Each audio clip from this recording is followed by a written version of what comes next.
binili ko dyan sa kanto. Ha? Binili ko dyan sa kanto, sa ex mo. Hindi ako kakain yan. Baka magagalit ka.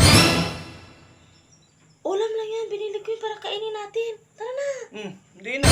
Baka magagalit ka kung kakainin ko yan. Bakit ka nasabi? Ulam lang yan. Ba't ako magsiselos dyan? Baka magagalit ka. Ang nakaraan doon, sabi mo, wala yun. Sige, tinikman ko, nagagalit ka.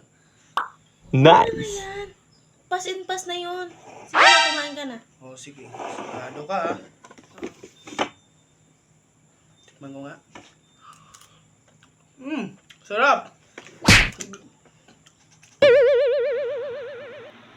Saan ka pupunta?